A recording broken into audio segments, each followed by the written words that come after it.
Students, आज हम करने वाले हैं न्यूक्लियर फ्यूजन रिएक्टर्स। तो उससे पहले हम थोड़ा सा छोटा सा टॉपिक हम पढ़ेंगे कि न्यूक्लियर फ्यूजन थर्मोन्यूक्लियर रिएक्शंस क्या होती हैं। ठीक है, तो अभी तक हमने फ्यूजन रिएक्शन हमने पढ़ा। तो फ्यूजन में हमने ये पढ़ा कि जब भी कोई हैवी न्यूक्लियस बच्चे जब भी कोई हैवी न्यूक्लियस जो है वो बेसिकली क्या करता है बच्चे, स्प्लिट हो जाता है दो लाइट न्यूक्लियाई के अंदर। ठीक है ना, कोई भी हैवी न्यूक्लियस वो क्या हो जाता है बच्चे, दो लाइट न्यूक्लियाई के अंदर स्प्लिट हो जाता है, क्योंकि वो क्या होता है बच्चे, अनस्टेबल होता है। अनस्टेबल होता है तो अपने आप ही बच्चे स्पॉन्टेनियसली वो क्या कर जाता है बच्चे, डीके हो जाता है दो न्यूक्लियर फ्रेगमेंट्स में। दो से ज़्यादा डिपेंड करता है कि वो कब जो है स्टेबल होगा। ठीक है ना, तो अभी तक हम न्यूक्लियर फिजन में हमने ये पढ़ा कि कोई भी हैवी न्यूक्लियस जो है वो स्पॉन्टेनियसली टू जो है फिजन फ्रेगमेंट्स में क्या हो जाता है बच्चे, स्प्लिट हो जाता है और अपने आप को क्या कर लेता है बच्चे, स्टेबल कर लेता है।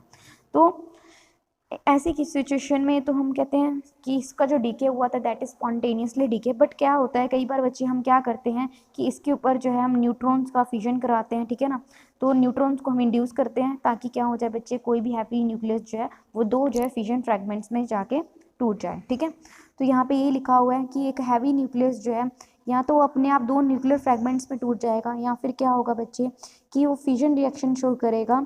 उसको हम फिजन करवाया जाएगा कैसे कि हम कोई भी स्लो न्यूट्रॉन्स को हम जो हैवी न्यूक्लियस के ऊपर जो है हम स्ट्राइक करवाएंगे, जिससे क्या होगा बच्चे, फिजन होगा और बहुत सारी अमाउंट में एनर्जी जो है वो रिलीज होगी।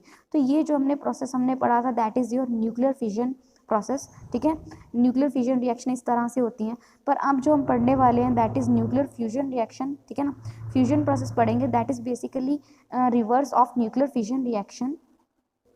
बेसिकली बच्चे अब फ्यूजन प्रोसेस में क्या होता है, फ्यूजन प्रोसेस में क्या होता है, दो न्यूक्लियाई जो है कंबाइन करके फ्यूज़ करके हमें क्या करते हैं बच्चे, एक हैवी न्यूक्लियस देते हैं। ठीक है, और उसकी जो जो हैवी न्यूक्लियस होता है that occupy higher position in the periodic table. ठीक है ना, यानी कि उसका एटॉमिक नंबर जो है वो क्या होता है बच्चे, ज़्यादा होता है। ठीक है ना, या आप कह सकते हो हायर पोजीशन, जो पीरियोडिक टेबल होती है उसके अंदर जो है वो हायर पोजीशन जो है ऑक्यूपाई करता है। ठीक है, तो अभी तक हमने देखा। और देखो बच्चे, जो जो लाइट न्यूक्लियाई हैं उनका जो एटॉमिक नंबर है that should be less than 20। तो जो लाइट न्यूक्लियाई हैं उनका ये हमेशा क्या होगा बच्चे, लेस देन 20 होगा, यानी एटॉमिक नंबर कम होगा। और जो हमें हैवी ये दोनों जब फ्यूज़ करके हमें जो हैवी न्यूक्लियस देंगे तो उसका एटॉमिक नंबर जो है बहुत ज़्यादा हाई होगा। ठीक है, तो अब देखो बच्चे, जो हमारे मासेस होते हैं इंडिविजुअल लाइट न्यूक्लियाई के, वो हमेशा क्या होंगे बच्चे, ज़्यादा होंगे जो भी फ्यूज़ करके जो है हमारा क्या बना है, न्यूक्लियस बना है। जस्ट इमेजिन, मान के चलो बच्चे कि ये हमारा ए और बी जो है दो लाइट न्यूक्लियाई हैं। ठीक है, ये दो जो है लाइट न्यूक्लियाई हैं और इसने मिला के हमें क्या दिया बच्चे, सी दिया है। ठीक है, तो ये जो मासेस, इन दोनों इनके जो मासेस होंगे बच्चे, इन दोनों का जो सम होगा that should be greater than the fuse nuclei mass. ठीक है ना, जो बना है। तो ये फ्यूजन प्रोसेस जो है इसमें क्या होता है बच्चे, बहुत ज़्यादा अमाउंट में एनर्जी जो है वो रिलीज़ होती है। तो यहाँ पे ये लिखा हुआ है जब भी फ्यूजन होता है तो उसके लिए हमें क्या करना पड़ता है बच्चे, फ्यूजन करवाने के लिए हमें दो न्यूक्लियाई को क्या करना पड़ता है, पास लेके आना पड़ता है।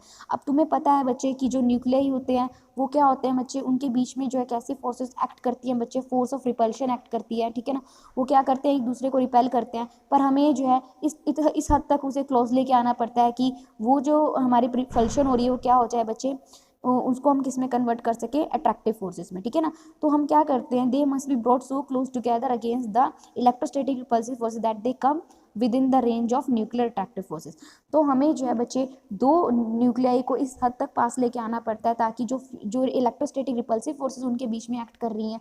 कैसे बच्चे, आपको पता है जो न्यूक्लियाई होते हैं, ठीक है ना, तो उनके ऊपर कैसा चार्जेस होते हैं बच्चे, न्यूक्लियाई है, इनको हमें पास लेके आना, तो बीच में जो है इनके बीच में फोर्स ऑफ रिपल्शन होगी। ठीक है ना, क्यों होगी बच्चे, पॉजिटिव पॉजिटिव चार्ज है। ठीक है, तो हम क्या करते हैं बच्चे, उसको इन दोनों को जब फ्यूज़ करवाना होता है तो हम इस रेंज में ले आते हैं कि ये जो है इनके ऊपर कैसी फोर्सेस एक्ट करने लग जाती हैं, न्यूक्लियर अट्रैक्टिव फोर्सेस। जब तक एक्ट ना करने लग जाए तब तक हम क्या करते हैं बच्चे, दो न्यूक्लियाई को पास लेके आते हैं, क्योंकि न्यूक्लियर अट्रैक्टिव फोर्सेस हमें चाहिए होती है। हमें पहले क्या करना होता है, जो इलेक्ट्रोस्टैटिक रिपल्सिव फोर्सेस एक्ट कर रही हैं। ठीक है ना, आप इस तरह से भी याद रख सकते हो बच्चे, तो न्यूक्लियाई है। ठीक है, तो ये न्यूक्लियस है, ये हमारे इलेक्ट्रॉन्स होते हैं इनके बीच में। ठीक है ना, ये भी न्यूक्लियस है और ये क्या है बच्चे, इलेक्ट्रॉन्स होंगे। तो इलेक्ट्रॉन से इलेक्ट्रॉन्स के बीच में कैसी फोर्सेज होती हैं बच्चे, रिपल्सिव फोर्सेज होती हैं। तो हमें क्या करना होता है, तो इनके बीच में कैसी इलेक्ट्रोस्टैटिक रिपल्सिव फोर्सेज एक्ट कर रही हैं। ठीक है, तो हम इस हद तक इनको पास लेके आते हैं कि जब तक इनके बीच में कैसी फोर्सेज ना एक्ट करने लग जाएँ बच्चे, nuclear repulsive nuclear attractive forces जब तक इनके ऊपर जो है एक्ट ना करने लग जाए तब तक हम क्या करते हैं, इन दोनों न्यूक्लियाई को पास लेके आते हैं। ठीक है, तो ये जो हमने देखा था कि इतनी कितनी एनर्जी जो है न्यूक्लियर रिएक्शन कराने के लिए होती है, तो वो बेसिकली उसकी जो रेंज होती है 0.1 MeV तक लाई करती है, ठीक है। और for a nuclei lowest atomic number, ठीक है ना, तो जो जो न्यूक्लियाई है उनका क्या होना चाहिए, लोएस्ट एटॉमिक नंबर होना चाहिए। तो बहुत ज़्यादा एनर्जी चाहिए होती है ताकि हम क्या बना सकें, न्यूक्लियाई बना सकें जिसका एटॉमिक नंबर क्या है बच्चे, हाई हो, ठीक है। सो ये जो एनर्जीज जो हमें मिल रही हैं बेसिकली इतनी अमाउंट की एनर्जी हमें चाहिए, ठीक है ना, न्यूक्लियर रिएक्शन की जो हमें एनर्जी निकल के आई है, ठीक है ना, वो आई है 0.1 MeV। तो ये जो एनर्जीज जो है वो उसको हम कैसे ले सकते हैं बच्चे, रिएक्टर्स एक्सेलरेटर्स की मदद से हम जो है, आपको पता है कि अगर मुझे एनर्जी को इंक्रीज़ करना है तो एक्सेलरेटर्स का यूज़ करते हैं, तो एक्सेलरेटर से हम जो है एनर्जीज़ को जो है इस हद तक की एनर्जी को हम ऑब्टेन कर सकते हैं। पर इनका जो यूज़ होता है वो स्मॉल नंबर ऑफ न्यूक्लियाई के लिए बहुत कम होता है, ठीक है। तो अब देखो बच्चे, हमें फ्यूजन करवाना है तो उसके अंदर क्या होगा बच्चे, जो फ्यूजन करके हमें क्या मिलेगा, आप ये कह सकते हो, तो अगर मुझे फ्यूजन करना है तो बहुत ज़्यादा अमाउंट में जो है मुझे मटेरियल चाहिए होगा, तो बहुत मास उसका बहुत ज़्यादा होना चाहिए। तो काइनेटिक एनर्जी जो है बेसिकली क्या होना चाहिए, is due to thermal motion of nuclei, ठीक है ना। तो काइनेटिक एनर्जी जो है ये बेसिकली किसकी वजह से होती है, जो न्यूक्लियाई हैं उनके मोशन की वजह से होती है। और इसकी वजह से बच्चे जो है क्या हो जाता है कि बहुत ज़्यादा इंक्रीज़ हो जाता है टेम्परेचर का।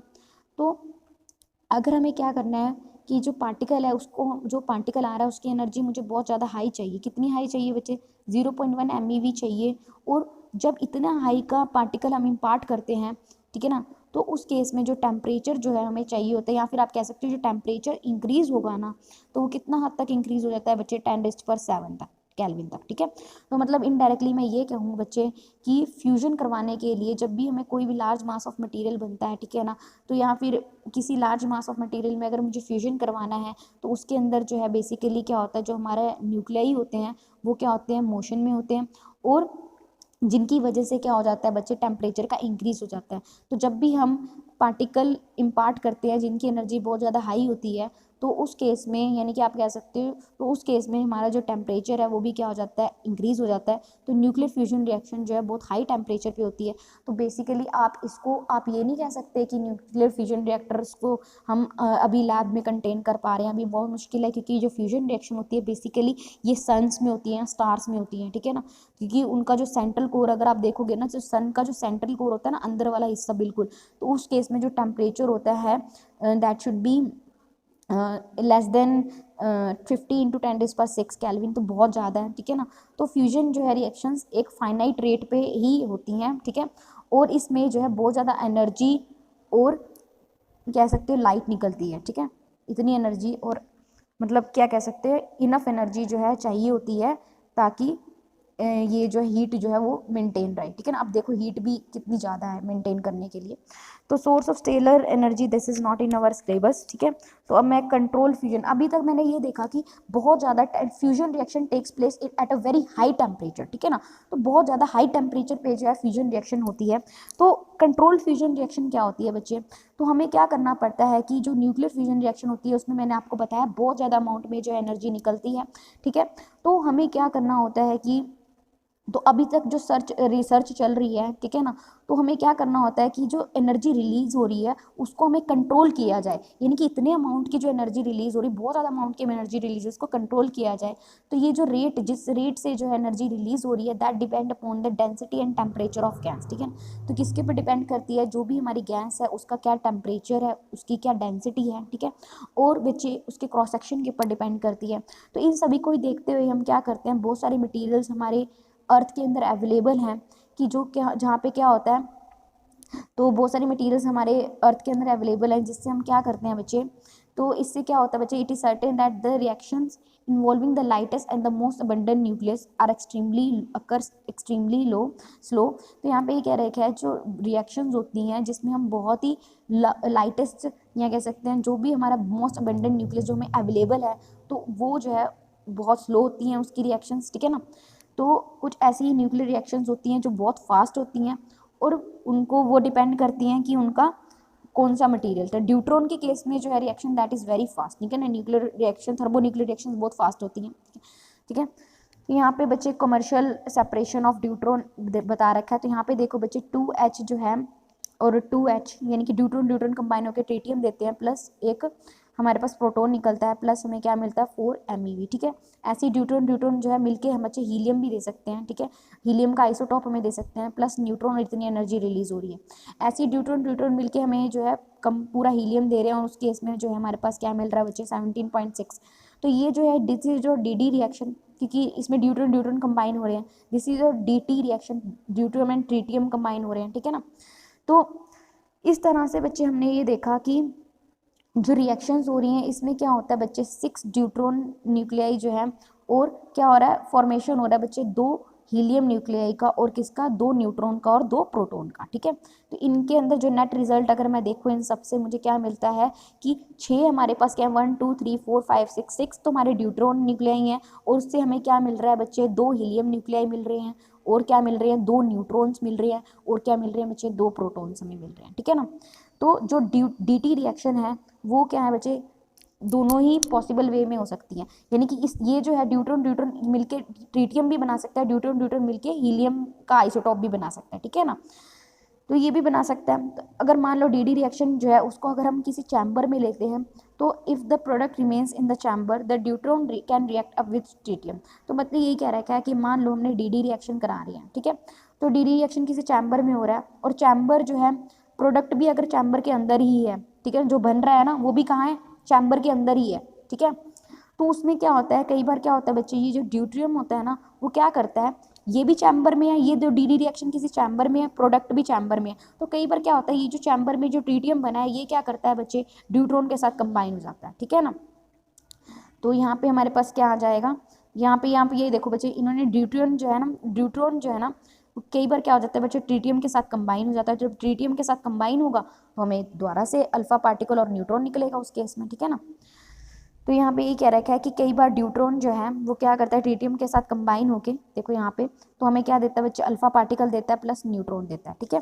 तो ये कुछ रिएक्शंस हैं, इस तरह से जो है रिएक्शंस हो सकती हैं, ठीक है। तो पूरी अगर मैं बात करूँ पूरी एनर्जी जो है इस प्रोसेस में जो रिलीज होती है that is your 17.6 MeV energy release होती है मेगा इलेक्ट्रॉन वोल्ट, ठीक है ना, जो कि बहुत ज़्यादा है, ठीक है। और उसमें से बच्चे देखा जाए तो 14.1 MeV जो है वो न्यूट्रॉन लेके जाते हैं एनर्जी, और कुछ 3.5 एनर्जी जो है अल्फा पार्टिकल्स लेके जाते हैं। तो टोटल जो एनर्जी का रिलीज होता है वो 18 MeV तक पहुंच जाता है। तो आगे फोर्थ रिएक्शन में देखो 14.7, देखो बच्चे ये जो फोर्थ रिएक्शन है इसमें बच्चे तो 18.3 का रिलीज हो रहा है ना, तो यहाँ पे देखो बच्चे कैसे होता है 14.7 तो प्रोटॉन ले जाता है, कुछ अल्फा पार्टिकल ले जाते हैं, तो टोटल जो है टोटल एनर्जी जो है ड्यूट्रॉन बर्न होने की वो कितनी होती है 7.2 MeV से, और जिसमें से न्यूट्रॉन जो है इतनी एनर्जी लेके जाता है, ठीक है। तो इसमें देख रहे हो फ्यूजन रिएक्शन में क्या हो रहा है, जो एनर्जी रिलीज हो रही है is less than the energy release in the fusion, ठीक है ना। तो एनर्जी जो है फ्यूजन में कम होती है एज कंपेरिजन टू फ्यूजन, ठीक है। और क्या कह रहा है कि energy release per unit mass जो है वो क्या होता है बच्चे फ्यूजन में ज़्यादा होता है as comparison to your fusion, ठीक है। सो ड्यूट्रॉन जो है ज़्यादातर हमारे नेचर के अंदर अवेलेबल है, ठीक है, और इसका जो है 1 पार्ट ऑफ द कह सकते हैं 6000 of hydrogen and can be separated from light isotopes quite cheaply.